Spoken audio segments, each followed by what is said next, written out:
at the Osterville Village Library, and for today's First Chapter Fridays, I'd like to share with you the book, The Only Black Girls in Town, and this is by Brandy Colbert. So I'll start by reading a little bit from the flyleaf to you. Finally, I won't be the only black girl in my entire grade. Beach-loving surfer Alberta has been the only black girl in town for years. Alberta's best friend Laramie is the closest person she has to a sister, but there are some things that even she can't understand. When the bed and breakfast across the street finds new owners, Alberta is ecstatic to learn that the family is black, and they have a 12-year-old daughter just like her. Alberta is positive she and the new girl Edie will be fast friends. But while Alberta loves being a California girl, Edie misses her native Brooklyn and finds it hard to adapt to small town living. Suddenly, the fast track to friendship doesn't seem so easy.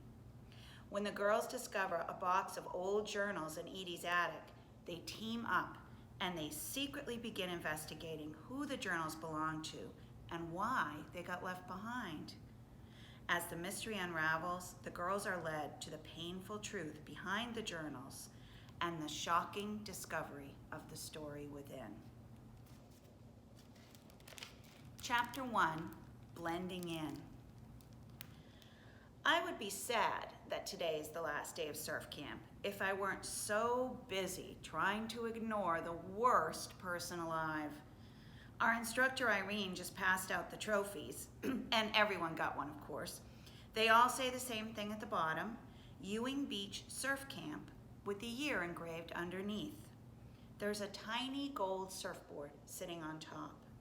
Next to me, Nicolette McKee is repeatedly kicking the balls of her feet into the sand, trophy held slack at her side.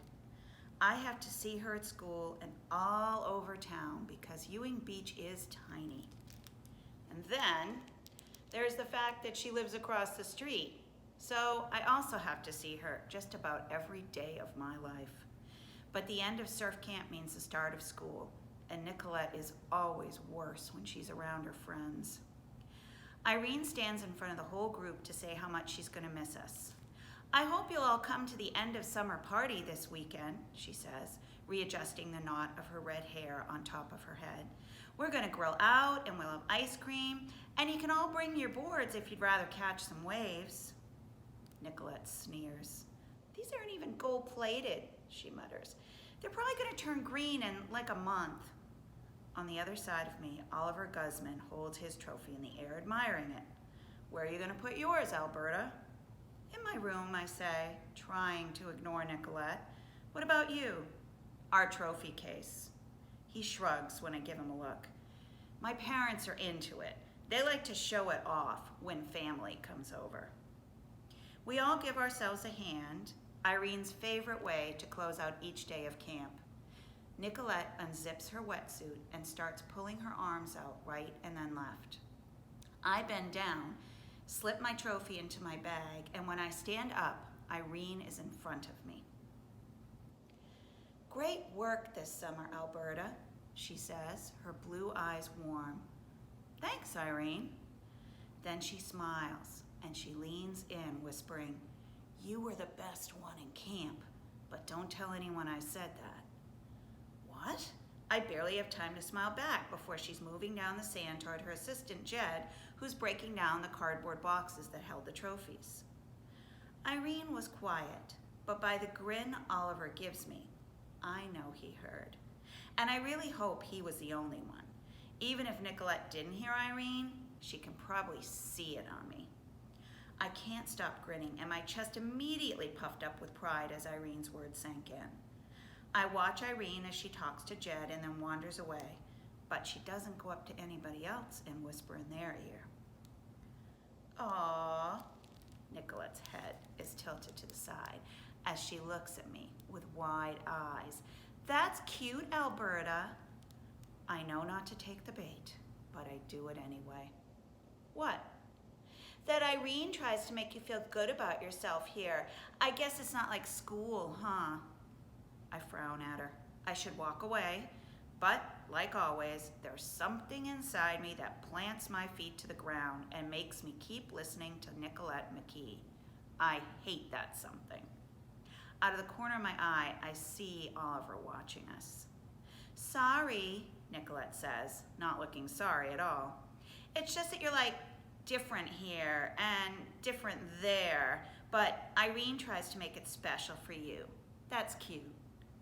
I've been coming to surf camp since I was 6 years old. 3 hours a day, 4 days a week for 2 months. I don't need camp to surf, but it's more fun to be with people who love it as much as I do. And I am into everything about it except the fact that Nicolette is in my surf group. She'll take any chance to remind me that I don't look like other people in Ewing Beach, that she doesn't think that I fit in. I haven't said anything. Just like my feet are rooted in the sand, my lips are glued tightly together. Nicolette pauses and then blinks at me, her eyes even bigger. I mean, do you think you were the best surfer at camp? Dad says not to respond to ignorance with ignorance, and I know it's never worth getting into it with Nicolette ever, but sometimes I really want to. Yes, I finally say, I do think I was the best, and I guess you just aren't as good as you think you are. My father would probably count that last part as an ignorant comment, but it is worth it just to see the way Nicolette's eyes narrow into the thinnest slits and to hear Oliver snicker. Whatever, Alberta. She runs a hand over her wet ponytail, wringing out the last drips of water as she glares at me. That, and she, is not even worth a response. I turn my back to her, tuck my board under my arm, and look over at Oliver. Ready? He nods, and we head off together on our walk home, still wearing our wetsuits. Oliver lives 2 blocks over from mine, and not for the first time. I wish he were the one who lived across the street instead of Nicolette. What's her problem? Oliver says, shaking his head. I've been trying to figure that out for years. You competing in the Pismo contest this year? Maybe. I hesitate. It's a very hopeful maybe. I'm not allowed to compete in surfing contests till I'm 13. It's my dad's rule, which I think is ridiculous. The contest is in a few weeks and I don't turn 13 till next year. But I'm hoping to convince him with my powers of persuasion. What about you? Nah, not really my thing. I mean, I like surfing, but soccer's more my sport. By the time we reach my street, my arm is cramping from holding my board. Maybe it's because it's the last day of camp, but I feel more exhausted than I have all summer. I say goodbye to Oliver at the corner and cross the street by the bed and breakfast that sits across the road from our house. Everything looks the same as always. The same Harris Inn sign swinging from the white wooden posts in front of the porch, the same avocado tree, its branches heavy with fruit, and, oh, wait, there's a car in the driveway, and it's not the silver one the realtor drives, and the for sale sign is gone, the one that's been sitting in the yard for the last 2 months. Someone bought the B&B? My stomach gets those exciting flutters. That means something big's about to happen. Who's gonna move in? I can't imagine anyone living there but Mrs. Harris. Next to the B&B, little Stephen McKee is jumping up and down on his front porch, shouting at his nanny to hurry up so they can go to the beach. I roll my eyes. Stephen's 5 years old, and he is the biggest brat I know. He's always talking to his nanny like he's the one in charge, and his parents never tell him to be nicer. I guess that's no surprise, considering he's Nicolette's brother. Elliot says the entire family's cold. Oliver and I rinsed our boards under the beach shower before we headed home, so I take mine around the back to let it finish drying. Then I peel off my wetsuit and hold it under the water spigot on the side of the house and hang it to drip dry in the shade. When I walk around the back, the door is open, letting in a breeze and letting out the sounds of Dad making lunch. I leave my surf bag on the porch, but I take out my trophy so I can put it next to the others in my room. How was it? Dad asks as I kick off my sandy flip-flops and step inside.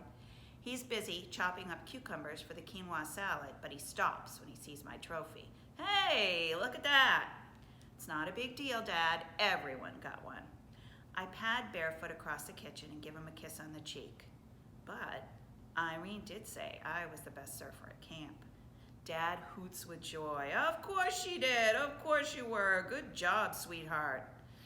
And not just because it means we're getting our money's worth out of that camp. He winks at me. Can we put this one on the mantle? Maybe, I say, turning it around in my hands, even though it doesn't seem important enough to go in the front room. Not like the ones you actually earn, like in the Pismo contest. I'm going to take a shower before we eat. As much as I believe what Irene said, I wish I could remember it without thinking of Nicolette too. I don't think anyone besides Oliver heard Irene, but I wonder if they'd believe the same thing, that Irene only said it to make me feel special.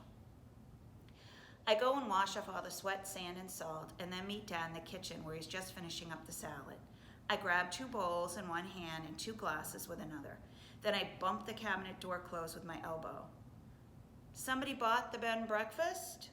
Oh, I meant to tell you, I spoke to the real estate agent yesterday. The new owners just got here this morning. After Mrs. Harris died, her grown kids arrived in 3 different cars, taking out boxes and boxes of stuff. The construction workers started showing up every day wearing fluorescent vests and hard hats as they did the renovations. Everyone in town thought maybe one of Mrs. Harris's kids would take over the bed and breakfast, especially her daughter, who lives here in Ewing Beach, Mrs. Palmer. But Dad says she's not interested in running a B&B, and the other 2 kids live across the country and don't want to move to California. The real estate agent has shown it to a few people, but no one has lived or stayed there since June, and it's the end of August now, which means the new owners are moving in just at the end of the busy season. Once the tourists stop coming, Ewing Beach looks like a ghost town. Do you know anything about the new neighbors? I ask, putting silverware next to our bowls as Dad brings the salad to the table. I love quinoa salad.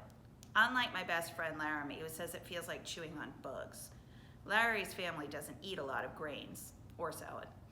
Their mom works a bunch, and they eat a lot of fast food burgers and mac and cheese from the box, and her brother's culinary concoctions, which are only edible about half the time. Well, I was trying not to be too nosy, Dad says, spreading his napkin over his lamp. I do the same.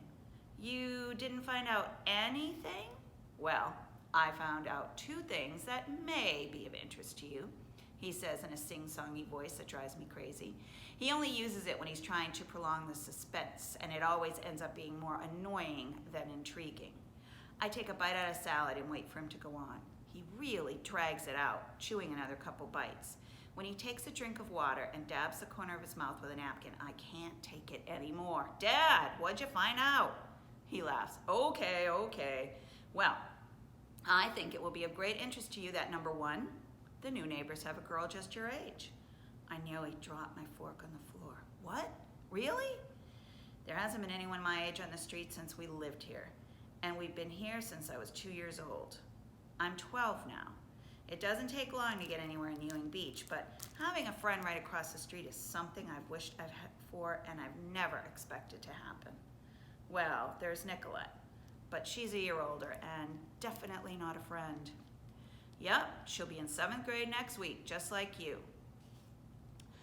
I keep picking up forkfuls of quinoa, but I'm too excited to eat. I have a billion questions I'm sure Dad doesn't know the answer to, like, what's her name? Can she surf? Is she a vegetarian too?